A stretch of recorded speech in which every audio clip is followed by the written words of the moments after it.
Hi Libra, welcome po sa ating channel at ito ang inyong daily gabay tarot reading for October 18, 2024. Please be reminded kung naka-resonate kayo, comment down. Kung hindi kayo naka-resonate, ibigay niyo po sa iba kasi channel reading po ito. This is for you Libra ngayong October 18, 2024.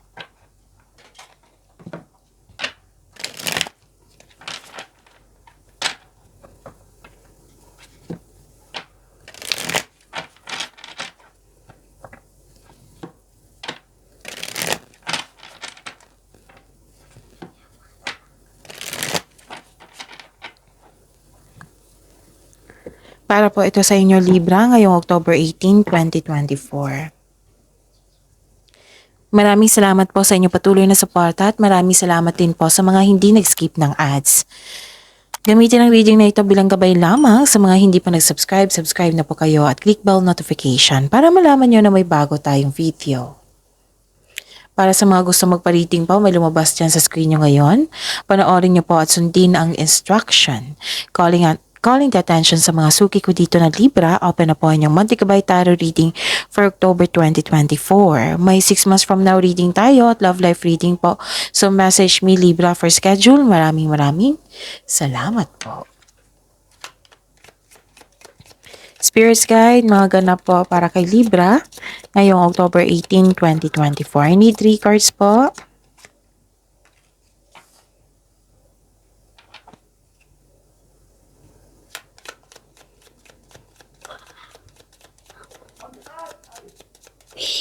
Sensya na po sa ingay.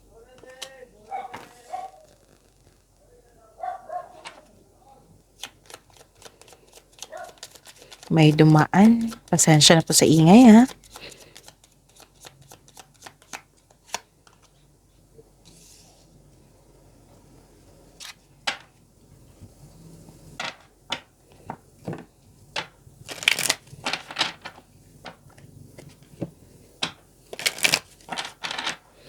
Spirits Guide.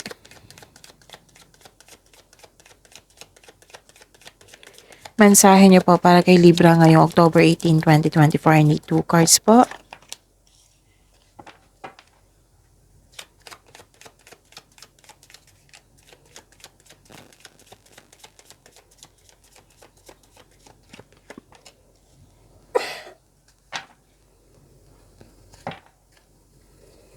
Okay. Libra, ngayong October 18, 2024.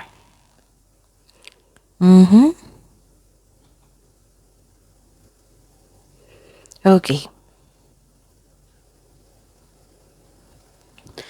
May nakita ko ditong may concern kayo sa matigas ang ulo, ayaw. Yung mahirap kausap or sobrang stricto. Pwedeng delay sa hinihintay nyo, pwedeng delay sa paggawa ng desisyon, pwedeng ganon, pwedeng loss of connection sa isang tao. May nakita rin ako ditong party, reunion, meeting, nag-uusap po na grupo ng tao.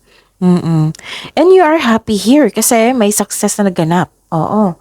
May success po, may positive outcome po. And you are very happy here. Joy and happiness nakita ko dito. Wow. So, claim nyo ito, Libra.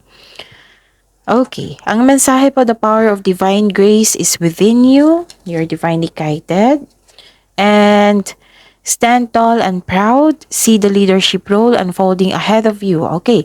So, this is a result of your leadership or yung nagbigay ka ng focus sa inyong, nagiging productive kayo sa araw-araw. Ito yung ito yung outcome. May positive outcome, right? Yung sabi ko kanina. So, ito yung resulta, success sa inyong pagiging leadership, pagiging magaling na leader, magaling na empleyado. Pwede din na may-ari din na may offer sa inyo na leadership role. Okay? So, yun. So, claim the success. Itong leadership role niyo. Yung gamit na gamit yung skills nyo ngayon, Libra. Busy kayo ngayon at gamit na gamit yung skills mo ngayon. Okay? At least may success dito, di ba? So, claim nyo yan, Libra. Spirit's Guide. Ano Ano po yung energy ni Libra ngayong October 18, 2024?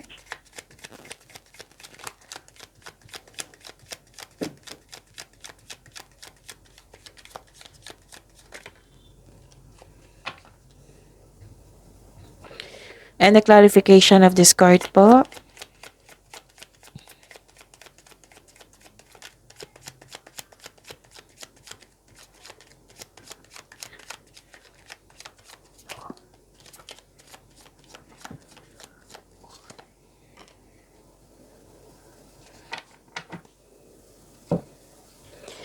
Sa mga may oras po dyan, kung gusto nyo po ha, Libra, panoorin nyo po yung last 4 days kabay tarot reading nyo po.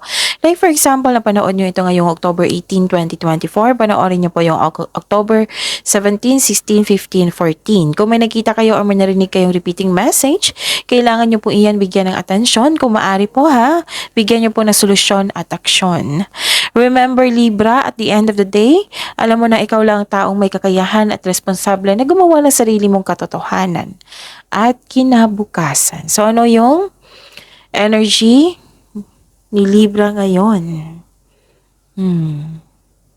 Okay? Nagkaroon ng pagkakaisa, you are making memories, may plano kayong mag-outing, may ganap na reunion. Yes, this is a clarification of your cards here. Dalawang card na po nagsabi niya na may pagtipon-tipon na isang grupo ng tao. Okay? May ganap na reunion, meeting, may plano kayang outing. May nakita rin ako dito, nag-spend time kasi yung anak or sa mga bata. Pwedeng sa personal, pwedeng sa video call ba yan?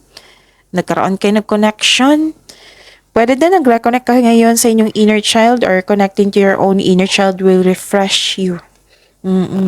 Nag-spend time ka rin sa old friends mo, sa mga taong parang pamilya mo na rin. May posibleng may pagpatawad na mangyayari po. Very supportive yung family mo or group of people sa iyong mga layunin sa buhay. Nagbigay sila ng motivation sa iyo nang siyang dahilan na magkaroon ka ng focus at sa pag-achieve ng goal mo. Okay? Yun. Ano pa? Nakikita ko rin dito, may against dito sa inyong desisyon. Desisyon sa pagkikipagrelasyon sa taong gusto mo, tuto sa kasal, basta may, or pag-take ng masteral, basta pag sunod sana sa traditional, pero may ayaw, may against. So, ang advice dito, hindi na kailangan na magalit kayo sa isang tao na against sa'yo. Kasi baka may experience siya or may nakita siyang hindi maganda. So, kailangan yung pag-usapan. Pero, huwag niyong ipilit, okay? Ang kasayang sabi ng card dito, na take it as a reminder to try to have an open mind and be respectful of opposing viewpoints. Alamin mo kung bakit siya against. Baka may experience siya para makuha mo rin yung learnings niya. O para aware kayo, beware kayo. Okay? Pero at the end of the day, kayo po ang magdesisyon niyan. Kasi buhay niyo po yan. May freedom tayo sa choices natin sa buhay. Okay? Yun. Hindi na kailangan magalit kasi kung magalit pa kayo, magkakaroon pa ng blockages niya, mas stress pa kayo, di ba? So, yun.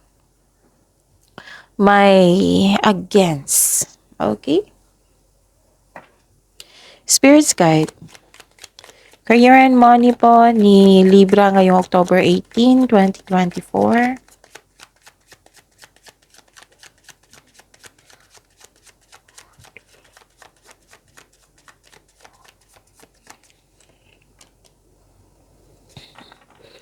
The clarification of this card po.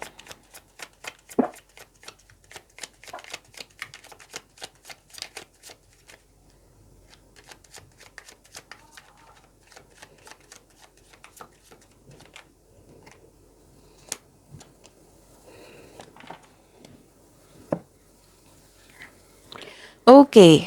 Inom muna ako ng tubig. Salit lang po.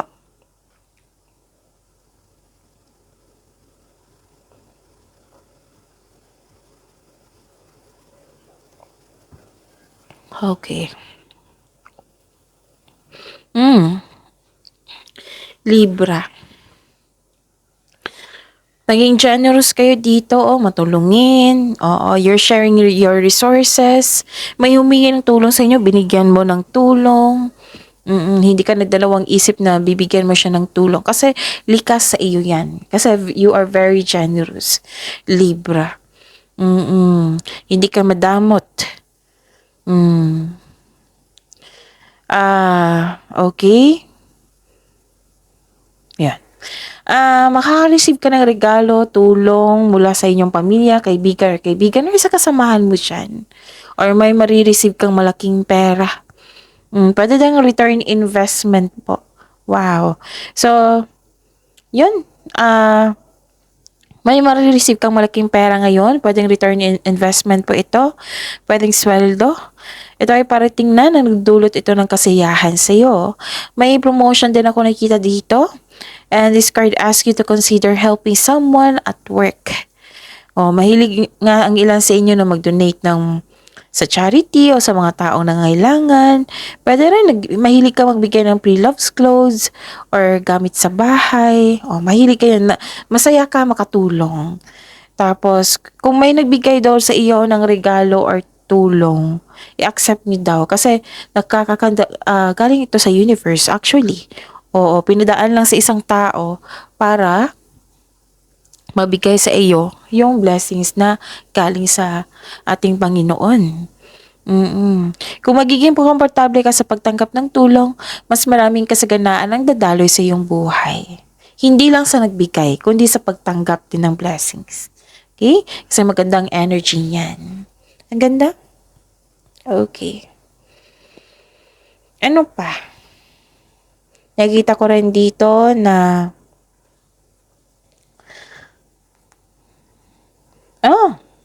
mag-ingat kayo ha kasi may away pa ako nakikita dito.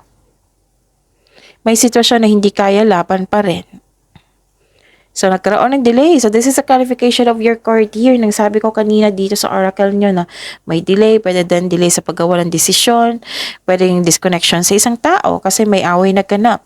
Pwedeng nagtampuhan kayo or hindi kayo nagkibuan kasi may away kayo noong nakaraan. Dalawang card na po nagsabi dito, Libra, na may against talaga sa ideas mo, plano mo, desisyon mo. Basta may against sa'yo. Kaya siguro nagkaroon ng away. Or yun.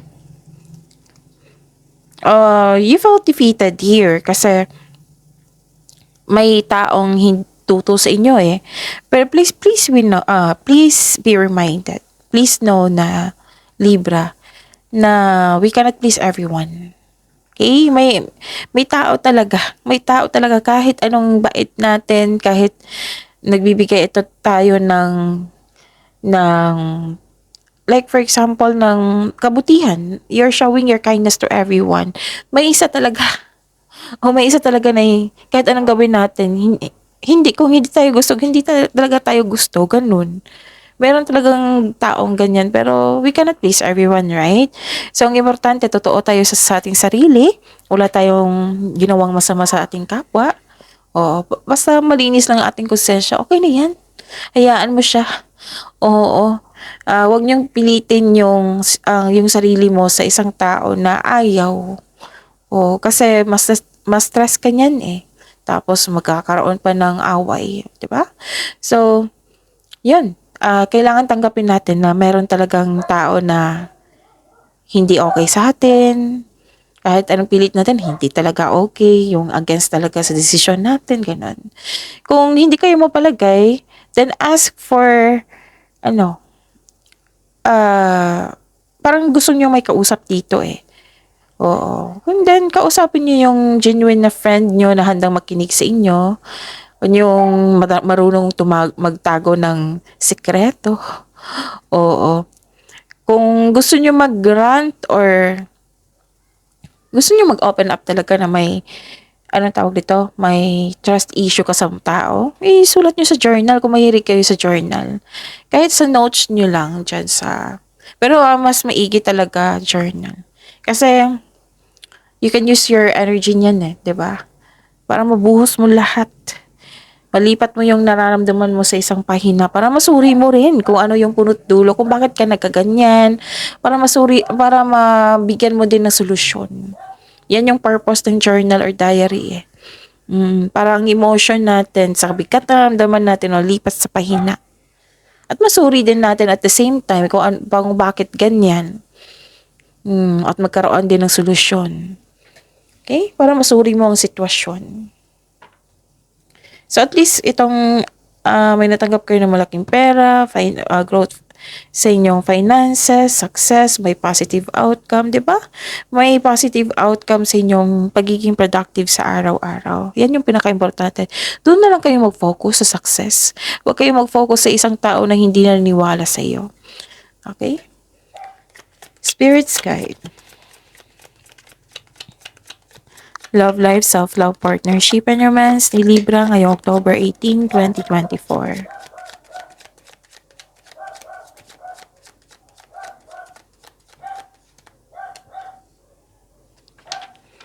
Clarification of this card po.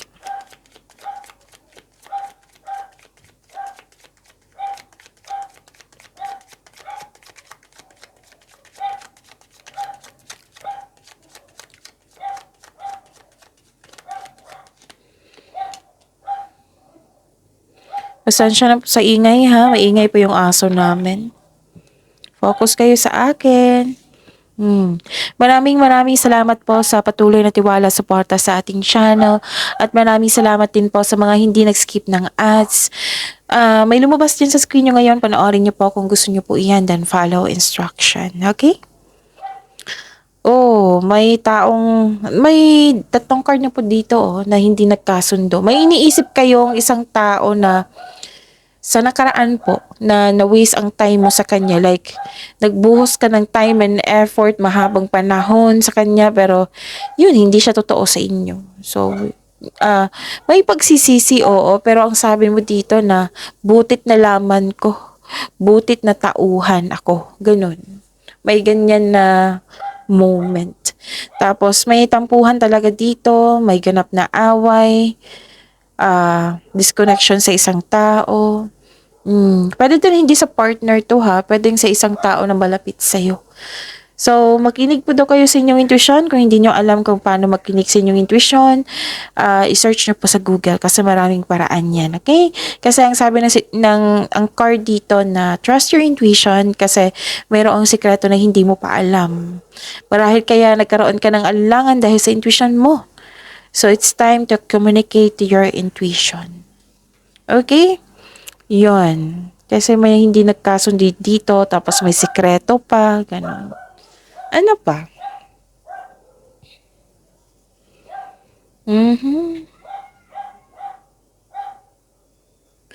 May nakita rin ako ditong, kailangan mo talaga ng kausap dito, Libra. Find a way. Yung sabi ko sa inyo, journal or diary. Mas safest way yan. Or, pinaka-the best thing to do, what is prayer. Isuko nyo kay God. Huwag nyo pahirapan yung sarili mo. Libra, isuko nyo siya kay God. Isuko mo yung nararamdaman mo, yung bigat na nararamdaman mo. Isuko mo kay God. Isumbong mo lahat. Huwag kang mahiya kay God. Kasi kahit hindi mo yan sasabihin, alam na alam niya yan eh. Oh. Yes, kaya kailangan natin maging honest sa ating sarili at tulungan din ang ating sarili. Siyempre, bibigyan tayo ng blessings niyan. Hingi ka ng divine assistance, bibigyan tayo ng blessings niyan. Okay? Pero kung kailangan ng action, kailangan talaga action niyan. Tulungan mo yung sarili mo. Libra. Iisipin mo na deserve ko bang maging ganito, maging malungkot sa nang dahil sa isang tao. Deserve mo ba? Na malungkot ka, tapos yung isang tao, wala, okay na, naka-move forward na, masaya na, di ba? So, kaya niya, kaya mo rin. Help yourself. Ano ba? So, process mo ito. Okay? Process mo itong nararamdaman mo. You need time for, Gusto mo mapag-isa pero natatakot ka. May hesitation eh. Ang ilan sa inyo gusto mo pag-isa para makapag-re-energize. Ang ilang sa inyo ayaw, gusto nyo na may kasama. So kung gusto nyo may kasama, gusto mo kausap, then hanap kayo ng isang totoong tao na handang makinig sa inyo. Pero kung busy yung taong yun, then pinaka-safest way is journal. Ikaw pa ang nakakaalam. And the best thing to do is to pray. Suko niyo siya kay God, tapos hingi kayo ng divine assistance and help yourself also. Dapat pag humingi tayo ng gabay or tulong kay God, tulungan din natin yung sarili natin. Okay? Yung may willingness to move forward. Kasi kung choice mo yan na magkulong 'di ba? Choice mo yan. Hindi yan choice ni God, choice mo yan. So if you are willing to help yourself na ayaw mo na sa kalungkutang ito, then move forward. Okay? Kung nangyaring malungkot ka talaga ngayon, then i-process mo. You have to accept the fact. Yung mga nangyari, tanggapin mo ang mga nangyari at yakapin mo yung mga nangyari and let go para magkaroon ng healing. Okay? So, yon. So, accept mo itong blessings na binigay sa inyo dito. Pagyamanin niyo po, Libra. See you tomorrow. Please like, subscribe, and click the button for notification para updated po kayo sa daily tarot reading natin. Maraming salamat po.